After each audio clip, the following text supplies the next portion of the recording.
ಪರಮರಕ್ಷಕನಾದಂಥ ಸ್ವಾಮಿ ಈ ಉದಯ ಕಾಲದಲ್ಲಿ ಈ 95ನೇ ದಿನದಲ್ಲಿ ನಮ್ಮೆಲ್ಲರನ್ನ ಈ ರೀತಿ ಒಟ್ಟುಗೂಡಿಸಿ ಭಕ್ತರ ಜೀವನ ಚರಿತ್ರೆಯನ್ನು ಕಲಿತುಕೊಳ್ಳುವ ಹಾಗೆ ನಮ್ಮೆಲ್ಲರನ್ನು ಸಿದ್ಧ ಮಾಡಿರುವುದಕ್ಕಾಗಿ ನಿನಗೆ ಸ್ತೋತ್ರ. ಹೇಳುವಂತ ಭಕ್ತನ ಮೇಲೆ ದಯವಿಡು ನಮ್ಮ ಮಾತುಗಳು, ನಮ್ಮ ಹೃದಯದ ಧ್ಯಾನಗಳು ನಿನ್ನೊಬ್ಬಾತನಿಗೆ ಸಮರ್ಪಕವಾಗಿರಲಿ ಸ್ವಾಮಿ. ಆಮೆನ್. ದೇವರ ನಾಮಕ್ಕೆ ಸ್ತೋತ್ರವನ್ನು ಸಲ್ಲಿಸ್ತೇನೆ. ಇಂದಿನ ನಮ್ಮ ರಕ್ತ ಸಾಕ್ಷಿಗಳು ಅಥವಾ ಮಿಷನರಿ ಸೇವೆಯನ್ನು ಕುರಿತು ನಾವು ಸ್ವಲ್ಪ ಹೊತ್ತು ಧ್ಯಾನ ಮಾಡೋಣ. ಈ ಸಮಯವನ್ನು ಕೊಟ್ಟಿರುವಂತ ಎಲ್ಲಾ ಸಂಸ್ಥೆಯ ಅಧಿಕಾರಿಗಳಿಗೆ ಕರ್ತನಾದ ಯೇಸು ಕ್ರಿಸ್ತನ ನಾಮದಲ್ಲಿ ವಂದನೆಯನ್ನು ಸಲ್ಲಿಸುತ್ತೇನೆ. ಎಲ್ಲಾ ಸಹ ಸೇವಕರಿಗೂ ಮತ್ತು ಎಲ್ಲಾ ಸಭೆಯವರಿಗೂ ಯೇಸುವಿನ ನಾಮದಲ್ಲಿ ವಂದನೆಯನ್ನ ಸಲ್ಲಿಸುವನಾಗಿದ್ದಾನೆ. ಸ್ಮಿತ್ ವಿಗ್ಲಿಸ್ ಸ್ವಾರ್ಥ ಅವರು 1859ರಲ್ಲಿ ಜನನವಾಗುತ್ತದೆ. 8/6ನೇ ತಿಂಗಳು 1859ರಲ್ಲಿ ಇವರ ಜನನವಾಗುತ್ತದೆ. ಇವರು ಮೂಲತಃ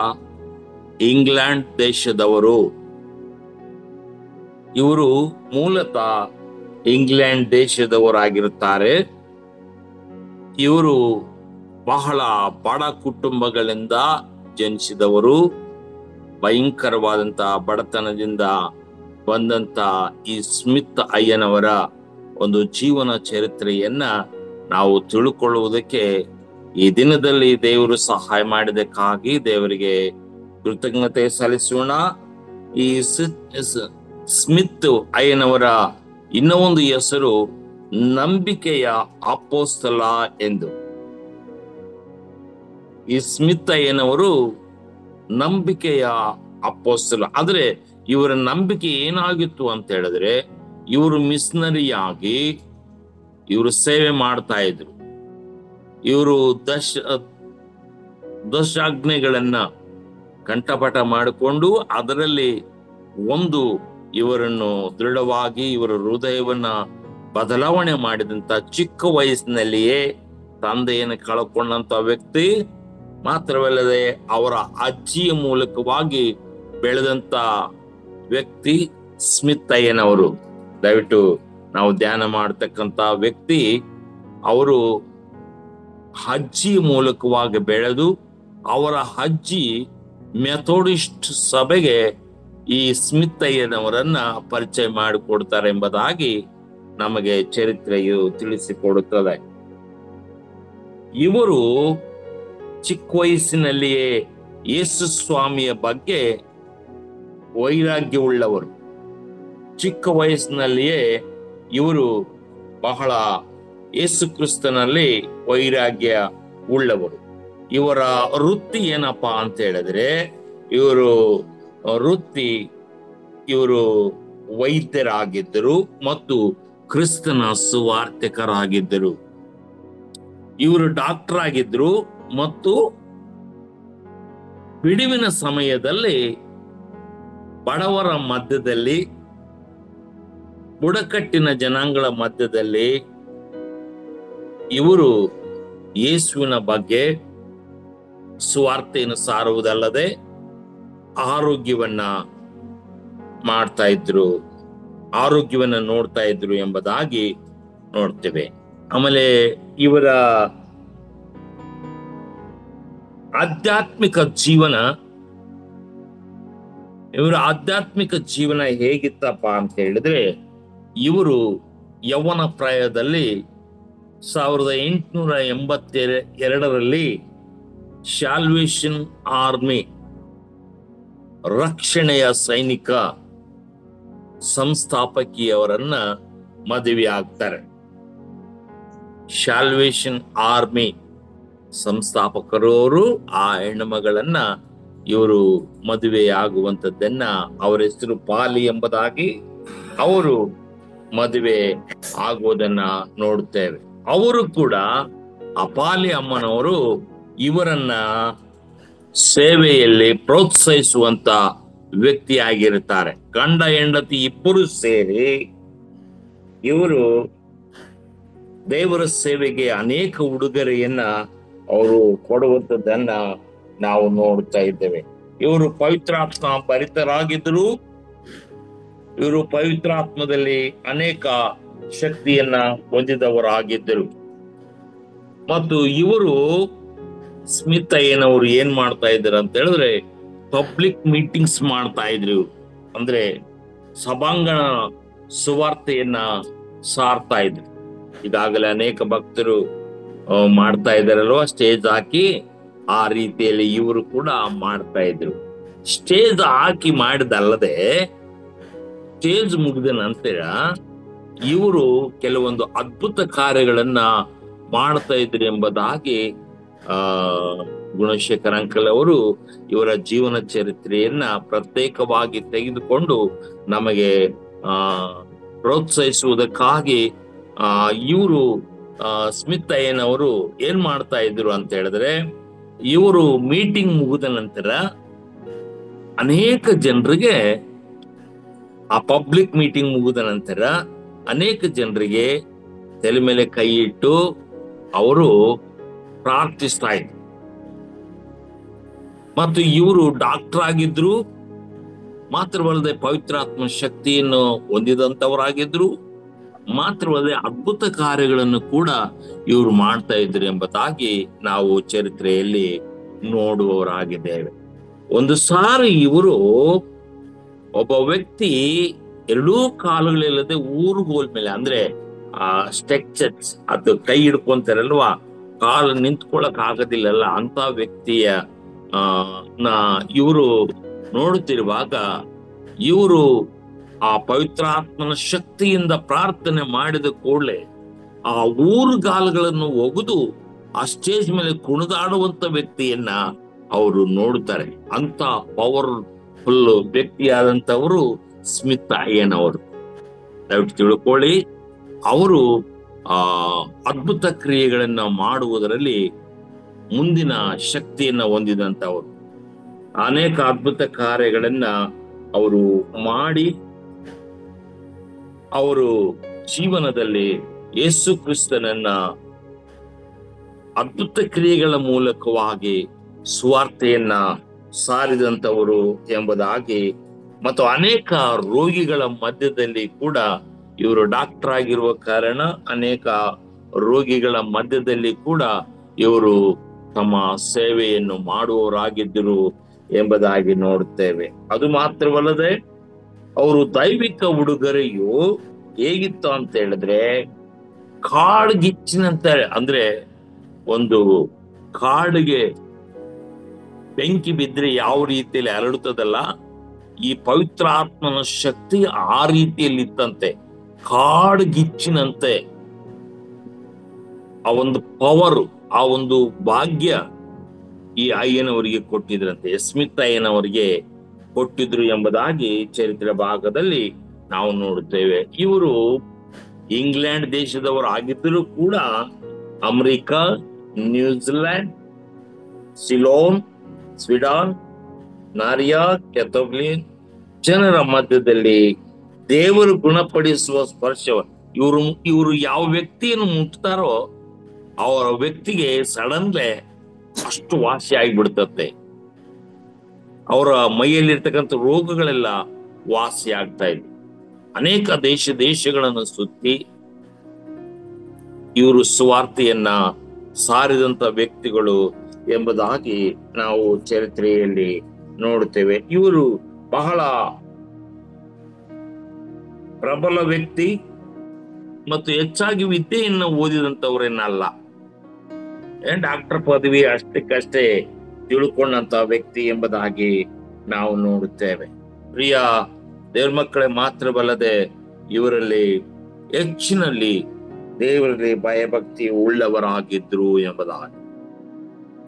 ಇವರಲ್ಲಿ ದೇವರಲ್ಲಿ ಹೆಚ್ಚಿನ ಭಕ್ತಿ ಉಳ್ಳವರಾಗಿದ್ರು, ಹೆಚ್ಚಿನ ಪ್ರಾರ್ಥನೆ ವೀರರಾಗಿದ್ರು. ಈಗಾಗಲೇ ದೇವರ ವಾಕ್ಯದಲ್ಲಿ ನಾವು ನೋಡುವ ಹಾಗೆ ಪರರ ಆಸ್ತಿಯನ್ನ ಬಯಸಿದಂಥವರು ಇವರು ಆಗಿರ್ಲಿಲ್ಲ. ಏನೇ ಬಂದರೂ ಕೂಡ ದೇವರ ಶಕ್ತಿಯಿಂದ ಬರಬೇಕು. ನಮಗೆ ಏನೇ ಬಂದರೂ ಕೂಡ ಪರರ ಒಂದು ಆಶಿಸಬಾರದು. ಗಂಡಾಳು ಹೆಣ್ಣಾಳು ಎತ್ತು ಕತ್ತಿ ಮುಂತಾದ ಯಾವುದನ್ನು ನಾವು ಆಸೆ ಪಡಬಾರದು. ಅದೆಲ್ಲದು ದೇವರಿಂದಲೇ ನಮಗೆ ಸಿಗಬೇಕು ಎಂಬುದಾಗಿ ಇವರು ಪವಿತ್ರಾತ್ಮನ ಶಕ್ತಿಯ ಪವರ್ ಮನುಷ್ಯ ಎಂಬುದಾಗಿ ಕೂಡ ನಾವು ಚರಿತ್ರೆ ಭಾಗದಲ್ಲಿ ನಾವು ನೋಡುತ್ತೇವೆ. ಇವರಿಂದ ನಾವು ತಿಳ್ಕೊಳ್ಳುವಂತ ಮುಖ್ಯ ವಿಷಯವೇನಪ್ಪಾ ಅಂತ ಹೇಳಿದ್ರೆ, ಅವರು ನಂಬಿಕೆ ವೀರರಾಗಿದ್ದರು. ನಮ್ಮೆಲ್ಲರಿಗೂ ಗೊತ್ತಿರುವ ಹಾಗೆ ಇಬ್ರಿಯವರಿಗೆ ಬರೆದ ಪತ್ರಿಕೆ 11ನೇ ಅಧ್ಯಾಯ 1ನೇ ವಚನದಲ್ಲಿ ನಾವು ನೋಡ್ತೇವೆ, ನಂಬಿಕೆಯು ನಾವು ನಿರೀಕ್ಷಿಸುವ ವಿಷಯವಾಗಿ ಭರವಸೆಂದಿರುವುದು, ಕಣ್ಣಿಗೆ ಕಾಣದವುಗಳನ್ನು ನಿಜವೆಂದು ತಿಳ್ಕೊಳ್ಳುವುದಾಗಿದೆ. ಇವರು ನಂಬಿಕೆಯ ವ್ಯಕ್ತಿಯೇ ಎಂಬುದಾಗಿ ಕೂಡ ಈಗಾಗಲೇ ನಾನು ಹೇಳಿದ ಹಾಗೆ ಅವರು ನಂಬಿಕೆಯ ಒಂದು ವ್ಯಕ್ತಿ, ನಂಬಿಕೆಯ ಅಪೊಸ್ತಲನು. ಇವರು ನಂಬಿಕೆಯಲ್ಲಿ ಬಹಳವಾಗಿ, ಈ ನಂಬಿಕೆ ಅನ್ನುವಂಥದ್ದು ಅದು ಕಣ್ಣಿಗೆ ಕಾಣುವುದಿಲ್ಲ, ಕಿವಿ ಕೇಳಿರುವುದಿಲ್ಲ. ಆದ್ರೆ ನಂಬಿಕೆ ಅನ್ನುವಂಥದ್ದು ನಾವು ಯಾವುದನ್ನ ನಿರೀಕ್ಷಿಸ್ತಾ ಇದ್ದೇವೋ ಅದು ಕಾರ್ಯರೂಪಕ್ಕೆ ಬರುವಂಥದ್ದು ಇದೆ ಎಂಬುದಾಗಿ ಇವರು ನಂಬಿದರು. ನಾವು ಯಾವುದನ್ನು ನಾವು ಆಶಿಸಬಾರದು. ನಾವು ನಂಬಿಕೆಯಿಂದ ಕೇಳಿಕೊಳ್ಳುವುದಾದರೆ ಖಂಡಿತವಾಗಿ ದೇವರು ನಮಗೆ ಸಹಾಯ ಮಾಡ್ತಾನೆ ಎಂಬುದಾಗಿ ಇವರು ನಂಬಿಕೆಯುಳ್ಳಂತ ವ್ಯಕ್ತಿಯಾಗಿದ್ದರು ಎಂಬುದಾಗಿ. ಎರಡನೇ ವಿಷಯ ಏನಂತ ಹೇಳಿದ್ರೆ, ಇವರು ಪವಿತ್ರಾತ್ಮ ಭರಿತರಾಗಿದ್ದರು. ಇವರು ಪವಿತ್ರಾತ್ಮ ಭರಿತರಾಗಿದ್ದರು. ನಮ್ಮೆಲ್ಲರಿಗೂ ಗೊತ್ತಿರುವಂತ ವಾಕ್ಯ ಅಪೊಸ್ತಲರ ಕಾರ್ಯಗಳು 1ನೇ ಅಧ್ಯಾಯ 8ನೇ ವಚನದಲ್ಲಿ, ಆದರೆ ಪವಿತ್ರಾತ್ಮ ನಿಮ್ಮ ಮೇಲೆ ಬರಲು ನೀವು ಬಲವನ್ನು ಹೊಂದಿ ಯೆರೂಸಲೇಮಿನಲ್ಲಿಯೂ ಎಲ್ಲಾ ಯೂದಾಯ ಸಾಮರ್ಯ ಸೀಮೆಗಳಲ್ಲಿಯೂ ಭೂಲೋಕದ ಕಟ್ಟ ಕಡೆವರೆಗೂ ನನಗೆ ಸಾಕ್ಷಿಗಳಾಗಿರಬೇಕು ಎಂಬುದಾಗಿ. ಇವರು ಪವಿತ್ರಾತ್ಮ ಭರಿತರಾಗಿರುವುದರಿಂದ ಅವರು ಎಲ್ಲಾ ಒಂದು ದೇಶಗಳಿಗೆ ಕ್ರಿಸ್ತನ ಸುವಾರ್ತೆಯನ್ನ ಹೊತ್ತುಕೊಂಡು ಹೋದಂತ ವ್ಯಕ್ತಿ ಸ್ಮಿತ್-ಅಯ್ಯನವರು. ದಯವಿಟ್ಟು ಈಗಾಗಲೇ ನಾನು ಹೇಳಿದ ಹಾಗೆ ಇವರು ಬಹಳ ದೇಶಗಳನ್ನ ತಿರುಗಾಡಿದಂಥವರು. ಅಮೆರಿಕಾ, ಸ್ವಿಟ್ಜರ್ಲ್ಯಾಂಡ್ ಮತ್ತು ಸ್ವೀಡನ್ ಮತ್ತು ನಾರ್ವೆ, ಕೆಬ್ರೋನ್, ಅನೇಕ ದೇಶಗಳಲ್ಲಿ ಕ್ರಿಸ್ತನ ಸುವಾರ್ತೆಯನ್ನ ಒತ್ತುಕೊಂಡಂತ ವ್ಯಕ್ತಿ. ಮೊದಲನೇದಾಗಿ ನಾನು ಹೇಳಿದ ಹಾಗೆ ಇವರು ನಂಬಿಕೆಯ ವ್ಯಕ್ತಿಯಾಗಿದ್ದರು. ಎರಡನೇದಾಗಿ ಪವಿತ್ರಾತ್ಮನ ಶಕ್ತಿಯನ್ನ ಹೊಂದಿದಂತ ವ್ಯಕ್ತಿಯಾಗಿದ್ದರು.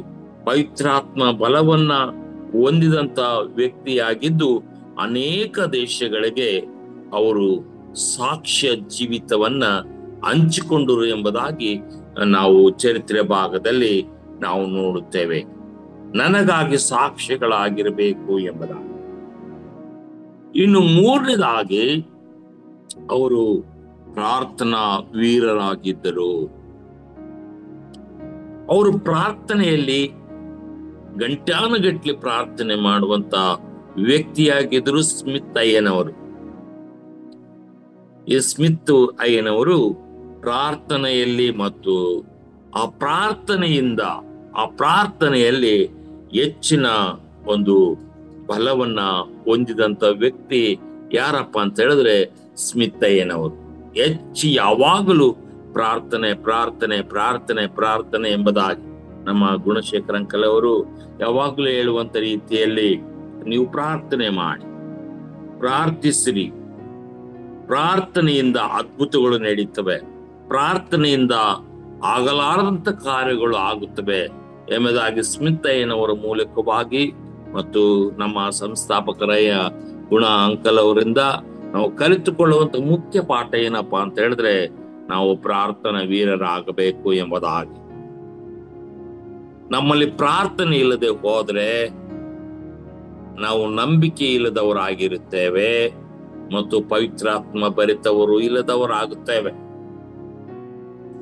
ಆ ನಂಬಿಕೆ ಇಲ್ಲದೆ ಇರುವಂತದ್ದು ಸತ್ತ ರೀತಿಯಲ್ಲಿ. ನಾವು ಪ್ರಾರ್ಥನೆ ಇಲ್ಲದವರು ಸತ್ತವರಂತಾಗುತ್ತೇವೆ ಎಂಬುದಾಗಿ ನಾವು ಈ ವ್ಯಕ್ತಿಯಿಂದ ನಾವು ತಿಳ್ಕೊಳ್ಳುತ್ತೇವೆ. ಸ್ಮಿತ್ ಅಯ್ಯನವರು ಅವರು ನಂಬಿಕೆಯಲ್ಲಿ ಬಲವುಳ್ಳವರಾಗಿದ್ರು, ಯಾವುದನ್ನು ಆಶಿಸದ ವ್ಯಕ್ತಿ, ದೇವರ ಮೇಲೆ ಆಧಾರ ಪಡುವಂತ ವ್ಯಕ್ತಿ, ದೇವರ ಮೇಲೆ ನಂಬಿಕೆ ಇಟ್ಟಂತ ವ್ಯಕ್ತಿ. ದೇವರೇ ನಮಗೆ ಕೊಡಬೇಕು, ನಾವು ಯಾವುದನ್ನು ಆಶಿಸಬಾರದು. ವಿಮೋಚನೆ ಕಂಡ 20:17 ಹೇಳುವ ರೀತಿಯಲ್ಲಿ ಇವರ ಹೃದಯಕ್ಕೆ ನಾಟಿದಂತ ಮುಖ್ಯ ವಚನ ಅದಾಗಿರುತ್ತದೆ. ದಶಮ ಭಾಗಗಳಲ್ಲಿ, ದಶಾಜ್ಞೆಗಳಲ್ಲಿ ಅದು ನಾವು ನೋಡುತ್ತೇವೆ.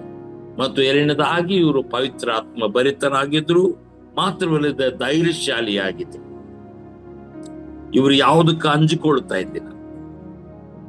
ಇವರು ಬಹಳ ಧೈರ್ಯಶಾಲಿ. ಅನೇಕ ದೇಶಗಳನ್ನ ಸುತ್ತಿಕೊಂಡು ಬಂದರೂ ಕೂಡ ಪವಿತ್ರಾತ್ಮ ಶಕ್ತಿ ಉಳ್ಳವರಾಗಿದ್ದು ಯೇಸುವಿಗಾಗಿ ಸಾಕ್ಷಿಯಲ್ಲಿ ನಿಂತುಕೊಂಡಂತ ವ್ಯಕ್ತಿ ಸ್ಮಿತ್ ಅಯ್ಯನವರು ಎಂಬುದಾಗಿ ನೋಡ್ತೀವಿ. ಎಲ್ಲಿ ಹೋದ್ರೂ ಧೈರ್ಯಶಾಲಿಯಾಗಿ ಪಬ್ಲಿಕ್ ಮೀಟಿಂಗ್ ಗಳನ್ನು ಮಾಡ್ತಾ ಇದ್ರು ಮತ್ತು ಅದ್ಭುತ ಕ್ರಿಯೆಗಳನ್ನು ಮಾಡ್ತಾ ಇದ್ರು.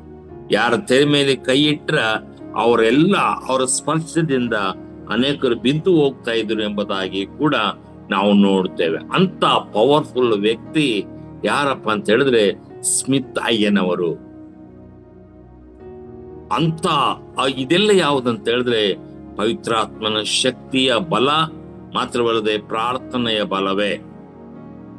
ಮತ್ತು ಪ್ರಾರ್ಥನೆ ಅನ್ನುವಂಥದ್ದು ಧೈರ್ಯವನ್ನ ಕೊಡುತ್ತದೆ ಎಂಬುದಾಗಿ. ಮತ್ತು ಪ್ರಾರ್ಥನೆ ಮತ್ತು ಅದ್ಭುತಗಳನ್ನು ಮಾಡುವಂತ ವ್ಯಕ್ತಿ. ಯಾಕಂದ್ರೆ ಇವರು ಡಾಕ್ಟರ್ ಆಗಿರುವ ಕಾರಣ, ಇವರು ಡಾಕ್ಟರ್ ಪದವಿಯನ್ನು ಹೊಂದಿರುವ ಕಾರಣ ಇವರು ಹೆಚ್ಚಿನ ರೀತಿಯಲ್ಲಿ ರೋಗಿಗಳ ಮಧ್ಯದಲ್ಲಿ ಇವರು ಸಮಾಜ ಸೇವೆಯನ್ನ ಹೆಚ್ಚಾಗಿ ಮಾಡ್ತಾ ಇದ್ರು ಎಂಬುದಾಗಿ ನೋಡುತ್ತೇವೆ. ಯಾಕೋಬನ ಪತ್ರಿಕೆ 5ನೇ ಅಧ್ಯಾಯ 15ನೇ ವಚನದಲ್ಲಿ ನೋಡುವ ಹಾಗೆ ನಂಬಿಕೆಯಿಂದ ಮಾಡಿದ ಪ್ರಾರ್ಥನೆಯು ರೋಗಿಯನ್ನು ರಕ್ಷಿಸುವುದು, ಕರ್ತನು ಅವನನ್ನು ಎಬ್ಬಿಸುವನು, ಮತ್ತು ಪಾಪ ಮಾಡಿದವನಾಗಿದ್ದರೂ ಅದು ಪರಿಹಾರವಾಗುವುದು. ನೋಡಿ, ಪ್ರಾರ್ಥನೆ ಮಾಡುವುದರಿಂದ ಅವರು ಪಾಪಿಯಾಗಿದ್ದರೂ ಕೂಡ ಅದು ಪಾಪವು ಬಿಡುಗಡೆ ಆಗುತ್ತದೆ. ಪ್ರಾರ್ಥನೆಯಲ್ಲಿ ಅಷ್ಟೊಂದು ಶಕ್ತಿ ಇದೆ ಎಂಬುದಾಗಿ ಯಾಕೋಬನ ಪತ್ರಿಕೆಯಲ್ಲಿ ನಾವು ನೋಡುತ್ತಿದ್ದೇವೆ.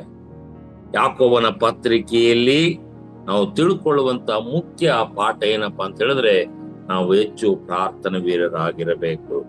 ರೋಗಿಗಳ ಮಧ್ಯದಲ್ಲಿ ನಾವು ಪ್ರಾರ್ಥಿಸುವಂತವರಾಗಿರ್ಬೇಕು.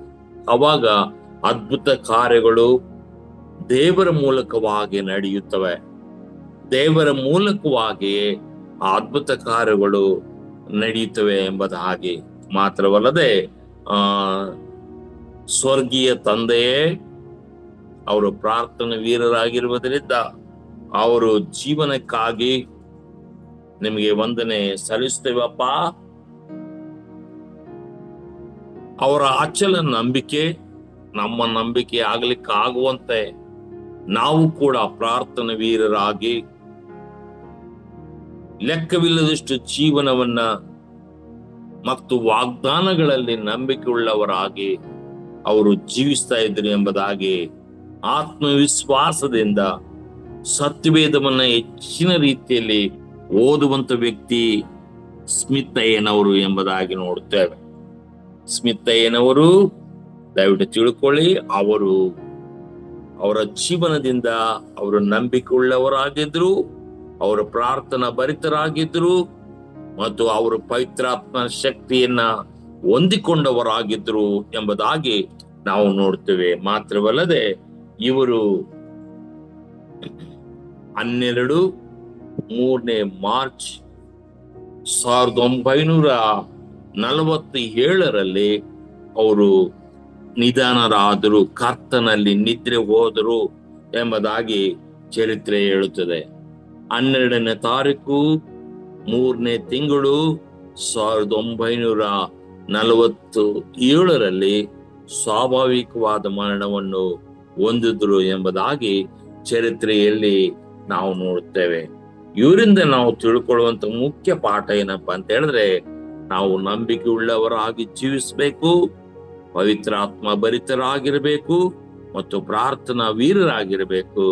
ಈ 3 ಕಾರ್ಯಗಳು ನಿನ್ನ ಜೀವಿತದಲ್ಲಿ ಇರುವುದಾದರೆ ಅದ್ಭುತ ಕಾರ್ಯಗಳು ಮತ್ತು ಸೌಖ್ಯ ಆರೋಗ್ಯವನ್ನ ಹೊಂದುವಂತೆ ದೇವರು ನಮಗೆ ದಯಪಾಲಿಸಿಕೊಡುತ್ತಾನೆ. ನಾವು ಯಾವುದನ್ನು ಆಶಿಸದೆ, ಇವರ ಮುಖ್ಯ ಗುರಿ ಏನಪ್ಪಾ ಅಂತ ಹೇಳಿದ್ರೆ, ಸ್ಮಿತ್ ಅಯ್ಯನವರ ಮುಖ್ಯ ಗುರಿ ಯಾವುದನ್ನು ಆಶಿಸದೆ ದೇವರ ಮೇಲೆ ಆತುಕೊಂಡವರಾಗಿರುವ ಕಾರಣ ನಾವು ಕೂಡ ದೇವರ ಮೇಲೆ ಆತುಕೊಂಡು ಇನ್ನೊಂದನ್ನು ಆಶಿಸದೆ, ಇನ್ನೊಂದನ್ನು ನಾವು ನೋಡದೆ ದೇವರ ಮೇಲೆ ಆತುಕೊಂಡು ದೇವರ ಶಕ್ತಿಯನ್ನು ಹೊಂದಿಕೊಳ್ಳಲಿಕ್ಕಾಗುವಂತೆ ಈ ಉದಯ ಕಾಲದಲ್ಲಿ ದೇವರು ಈ ಶ್ರೇಷ್ಠವಾದಂತ ಮಾತುಗಳನ್ನ ನಮಗೆ ದಯಪಾಲಿಸಿಕೊಟ್ಟಿರುವುದಕ್ಕಾಗಿ ದೇವರಿಗೆ ಕೃತಜ್ಞತೆ ಸಲ್ಲಿಸೋಣ, ಪ್ರಾರ್ಥನೆ ಮಾಡೋಣ. ಮಹಾಪರಿಶುದ್ಧನಾದ ತಂದೆಯಾದ ದೇವರೇ, ಈ ಉದಯ ಕಾಲದಲ್ಲಿ ಸ್ವಾಮಿ ಸ್ಮಿತ್ ಅಯ್ಯನವರು 1859ರಿಂದ 1947ರವರೆಗೂ ಅವರು ನಂಬಿಕೆ ಉಳ್ಳ ವ್ಯಕ್ತಿಯಾಗಿದ್ದರು. ಅವರು ಪವಿತ್ರಾತ್ಮ ಭರಿತರಾಗಿದ್ದರು, ಅವರು ಪ್ರಾರ್ಥನಾ ವೀರರಾಗಿದ್ದರು ಎಂಬುದಾಗಿ ಕರ್ತನೆ ನಾವು ಈ ಒಂದು ವ್ಯಕ್ತಿಯಿಂದ ಕಲಿತುಕೊಂಡಿದ್ದೇವೆ. ಅದೇ ರೀತಿಯಲ್ಲಿ ಇಲ್ಲಿ ತಲೆಬಾಗಿಂತ ನಾವೆಲ್ಲರೂ ಕೂಡ 95ನೇ ಮಿಷನರಿಯ ಕುರಿತು ನಾವು ಧ್ಯಾನ ಮಾಡುವವರಾಗಿದ್ದೇವೆ. ಈ ವರ್ಷವೆಲ್ಲ ಕರ್ತನೆ ಇಂಥ ಅದ್ಭುತವಾದಂತ ಹಿರಿಯರ ಒಂದು ಜೀವನ ಚರಿತ್ರೆಯಲ್ಲಿ ನಮ್ಮ ಸೇವೆಗೂ ನಮ್ಮ ಕ್ರಿಯೆಗಳಿಗೂ ಕರ್ತನೆ ಸ್ಮಿತ್ ಅಯ್ಯನವರು ಯಾವುದನ್ನು ಆಶಿಸದೆ, ಯಾವುದನ್ನು ಹೇಳಿಕೊಳ್ಳದೆ ನಿನ್ನ ಮೇಲೆ ಆತುಕೊಂಡು ಅದ್ಭುತ ಕ್ರಿಯೆಗಳನ್ನು ಮಾಡಿ ಅನೇಕ ಸೇವೆಗಳನ್ನು ಅನೇಕ ದೇಶಗಳಿಗೆ ಸಾಕ್ಷಿಯಾಗಿ ನಿಂತುಕೊಳ್ಳುವ ಹಾಗೆ ನಮ್ಮನ್ನು ಇಲ್ಲಿ ತಲೆಬಾಗಿದಂತ ಪ್ರತಿಯೊಬ್ಬೊಬ್ಬ ವ್ಯಕ್ತಿಯನ್ನು ಆಶೀರ್ವಾದ ಮಾಡು. ನಮ್ಮ ಸಮಸ್ತ ಎಲ್ಲ ಅಧಿಕಾರಿಗಳನ್ನ ಕೂಡ ನೀನು ಆಶೀರ್ವಾದ ಮಾಡು. ಈ ಸಂದರ್ಭದಲ್ಲಿ CBS ಕಾರ್ಯಕ್ರಮ ಮಕ್ಕಳ ಮಧ್ಯದಲ್ಲಿ ಸೇವೆ ನಡೆಯುತ್ತಾ ಇದೆ. ಕರ್ತನೆ, ಮಕ್ಕಳ ಮಧ್ಯದಲ್ಲಿ ಸೇವೆ ಮಾಡುವಾಗ ಯಾವುದೇ ಸೈತಾನ ಅಂಧಕಾರಗಳು ಬರದ ಹಾಗೆ ದೇವರೇ ಪ್ರತಿಯೊಬ್ಬೊಬ್ಬರನ್ನು ಬಲಪಡಿಸು.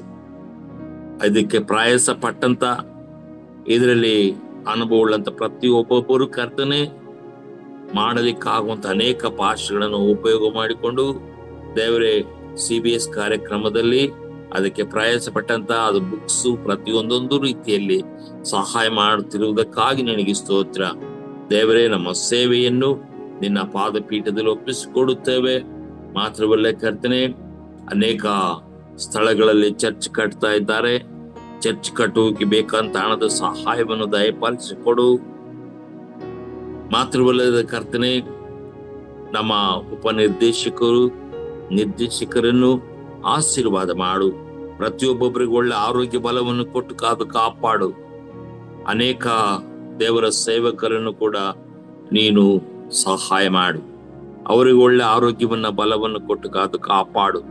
ಈ ಬಿಸಿಲಿನ ತಾಪದಿಂದ ಕರ್ತನೆ ಯಾರು ಬಳಲಿ ಹೋಗದ ಹಾಗೆ ಆತ್ಮನ ಶಕ್ತಿಯಿಂದ ಹೊಂದಿಕೊಂಡವರಾಗಿ, ಸ್ಮಿತ್ ಅಯ್ಯರ ಮೂಲಕವಾಗಿ ನಂಬಿಕೆ ಉಳ್ಳವರಾಗಿ, ಪವಿತ್ರಾತ್ಮ ಬಲವನ್ನು ಹೊಂದಿಕೊಳ್ಳುವವರಾಗಿ, ಪ್ರಾರ್ಥನೆ ವೀರರಾಗಿ ಈ ಲೋಕದಲ್ಲಿ ಜೀವಿಸುವಂತೆ ನಮ್ಮ ಒಬ್ಬೊಬ್ಬರನ್ನು ನಿನ್ನ ಆತ್ಮನ ಮೂಲಕವಾಗಿ ಇಡೀ ದಿನವೆಲ್ಲ ನಾವು ಕಾಲಿಡುವಾಗ ನಮ್ಮ ಪ್ರತಿಯೊಂದೊಂದು ಸೇವೆಯು ಕರ್ತನೆ ನಂಬಿಕೆಯ ಸೇವೆಯಾಗಿ, ಪವಿತ್ರಾತ್ಮ ಬಲದ ಸೇವೆಯಾಗಿ, ಪ್ರಾರ್ಥನಾ ವೀರರಾಗಿ ನಾವೆಲ್ಲರೂ ಈ ಲೋಕದಲ್ಲಿ ಪ್ರವೇಶ ಮಾಡ್ಲಿಕ್ಕೆ ಆಗುವಂತೆ ನಮ್ಮೊಬ್ಬೊಬ್ಬರನ್ನು ಬಲಪಡಿಸ್ತು ಎಂಬುದಾಗಿ ಬೇಡದೆ ಬಿಟ್ಟಿರುವಂತೆಲ್ಲ ಸಕಲ ಆಶೀರ್ವಾದಗಳಿಂದ ಪ್ರಭರಕ್ಷಕನು ಗುರುವಡಿಯನಾದಂತ ಯೇಸುವಿನ ಒಂದೇ ನಾಮದಲ್ಲಿ ಬೇಡಿ ಹೊಂದಿದ್ದೇವೆ ಸ್ವಾಮಿ. ಆಮೆನ್.